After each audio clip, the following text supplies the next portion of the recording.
Aujourd'hui, comme dans l'épisode précédent, je vais vous raconter 3 anecdotes. Une seule d'entre elles sera vraie, et les 2 autres seront fausses. À vous de scruter les moindres détails et tenter de démasquer l'anecdote vraie.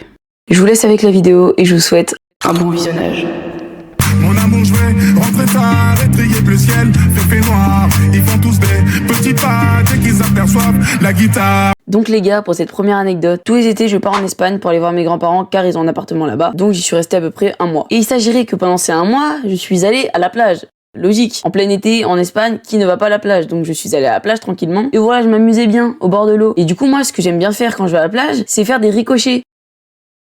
Donc, tu jettes des petits cailloux, quoi. Tu vois, t'arrives, tu les enchaînes, t'as capté, quoi. Sauf que le problème, c'est que moi, je suis extrêmement bête. Ouais, bête. Je suis extrêmement bête. Et du coup, qu'est-ce que j'ai fait? J'ai pris un gros caillou. Je me suis dit, mais ça serait marrant avec un gros caillou. Ça va faire une explosion avec le waouh, incroyable. Sauf que, bah, en fait, ce que j'avais pas capté, c'est que je lance le caillou. Et là, je vois un mec qui sort sa tête de l'eau. Et du coup, il va juste se prendre le caillou à 100 km/h dans le crâne. Voilà. Pour résumer mon histoire, qui est géniale, hein, franchement. Et du coup, ça s'est pas arrêté là. Parce que du coup, là, moi, je me sentais trop mal. Je me dis, oh non, non, non, c'est trop la galère et tout. J'étais pas bien, vraiment, premier degré, j'étais trop mal. Du coup, là, je suis en train de réaliser que je suis dans la sauce de malade mental. Du coup, là, des gens qui interviennent et qui arrivent à le ramener jusqu'à la plage. Du coup, là, je suis en panique de fou. Je lui dis, est-ce que ça va et tout? Je lui dis, non, je suis trop désolée. Je vais voir sa famille parce que du coup, bah, moi, je me sentais trop mal. J'aurais dit, ouais, j'ai pas fait exprès. Mais eux, ils captaient rien. Je vous jure, ils parlaient chinois ou anglais, mais je ne comprenais rien. Du coup, là, je me dis, bah, je suis mort. Je vais me faire défoncer par mes parents. En plus, le mec, il a trop mal, donc je suis encore plus mort. Donc là, qu'est-ce qu'on fait? Ma mère appelle mon père. Mon père, il vient littéralement avec sa voiture au bord de la plage. On emmène le gars à la pharmacie du village, là où on logeait en Espagne. Heureusement, je lui ai pas totalement ouvert le crâne. Du coup, ils arrivent à lui faire un bandeau. Je sais pas ce qu'ils lui ont trafiqué. Et du coup, c'est plus de peur que de mal. Il avait 10 ou 11 ans. Bah attends, moi aussi, du coup. Non, peut-être qu'il a eu 8 ou 9 ans, je sais pas. Et du coup, il était grave stressé. Et bah moi aussi, en fait, j'étais trop mal. Mais du coup, après, on s'est plus jamais revu et on l'a laissé à sa maison. Et bah, j'espère qu'il va mieux. Je pense qu'il ne verra pas cette vidéo. Mais du coup, désolé si tu vois cette vidéo.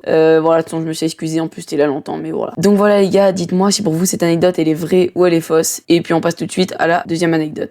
Mon amour, je vais rentrer tard et trier le ciel, fait noir. Ils font tous des petits pas dès qu'ils aperçoivent la guitare. Donc les gars, pour cette deuxième anecdote, on est en août 2024, donc ça fait vraiment pas longtemps. Du coup, je me décide à aller dans un centre commercial pour être au frais, parce que du coup, j'avais trop chaud. Et en même temps, pour peut-être faire des petites activités dedans, etc. Du coup, je vais à un endroit qui s'appelle 43000. C'est vraiment un super grand centre commercial qui est hyper connu à côté de Nice, à Saint-Laurent-du-Var précisément. Bref, du coup, je me rends au centre commercial. Tout se passe bien, je fais quelques petites activités. Je vais à la tête dans les nuages, je sais pas si vous savez où c'est, tu fais des jeux et tout. Bon, c'était drôle. Tu vois, je m'amusais bien, c'était vraiment génial. Je sors de la tête dans les nuages, je vais à l'entrée de Cap 3000, donc pour sortir, juste pour partir. Et là, qui j'aperçois au loin? Je vois les gars, littéralement, Val Liénard. Pour ceux qui savent pas qui est Val Liénard, je vous mets un extrait. Valentin Liénard est un joueur de football amateur, mais aussi un youtubeur. Dans toutes ses vidéos, il nous partage l'exclusivité de ses matchs. Ses contenus sont souvent des vlogs pour que les gens se rendent compte du niveau de difficulté du football amateur. Voilà, en gros, ça vous a un peu plus résumé qui est le personnage. Mais en plus, les gars, ce qui est fou, c'est que j'ai suivi quasiment toutes ses vidéos. J'ai tout regardé en vrai. J'étais vraiment juste trop content. Et du coup, je m'approche vers lui, je dis, salut Val Liénard, est-ce que je pourrais prendre une photo? Et je lui dis, c'est incroyable sur tes vidéos comment t'arrives à faire partager le monde du football amateur tout simplement. Parce que vraiment, les gars, j'étais pas un hypocrite et tout. Vraiment, je regardais ses vidéos premier degré, donc j'étais juste trop content. Du coup, je prends la petite photo avec Val Liénard et ça se termine là. Je lui dis à très vite et au plaisir et voilà. Mais j'étais vraiment trop content d'avoir vu Val Liénard à Nice et voilà. Dites-moi si pour vous cette anecdote elle est vraie ou elle est fausse. Je vous en dis pas plus, on verra ça à la fin de la vidéo.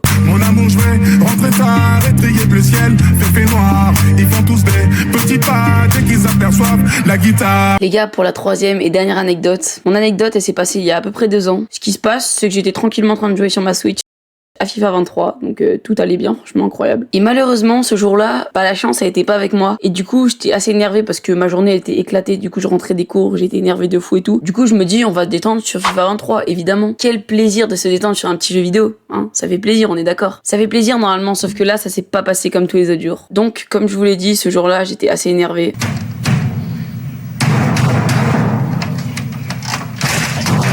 Mais c'est pas grave, j'ai fait quelques games avec mes amis sur FIFA 23. Et à un moment, mon pote, il arrête pas de me mettre des scores. Genre, premier degré, je prenais des 7-0, des 11-0.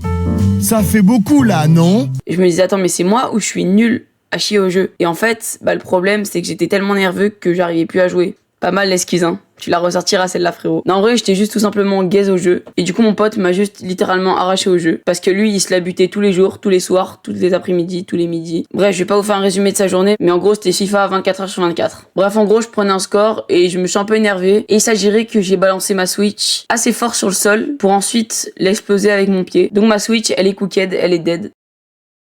Donc actuellement, je n'ai plus de Switch, let's go. Mais ça fait 2 ans, donc maintenant j'ai mon PC et je peux lancer tous les jeux avec. Donc ça me pose pas de gros problèmes. Mais mes parents m'ont un peu défoncé quand ils ont su que j'avais pété ma Switch en jouant à un jeu vidéo. Bref, dites-moi si pour vous cette anecdote elle est vraie ou elle est fausse. Et puis on passe au résultat final, c'est parti, let's go. Les amis, c'est déjà quasiment la fin de la vidéo. Mais avant, je vais révéler quelle anecdote était vraie les gars. L'anecdote qui était vraie, et que j'ai envoyé un caillou sur la tête d'un mec en Espagne. Dites-moi les gars si c'était déjà cramé depuis le début ou si j'ai bien joué l'acting. Les gars, n'hésitez pas à mettre un maximum de pouces bleus sur cette vidéo et à vous abonner, ça fait plaisir. Merci à tous d'avoir suivi la vidéo, je vous laisse sur ça. C'était MattZ, on se voit très vite, ciao. Et pour aller voir le premier épisode, la vidéo s'affiche juste ici. N'hésite pas à cliquer.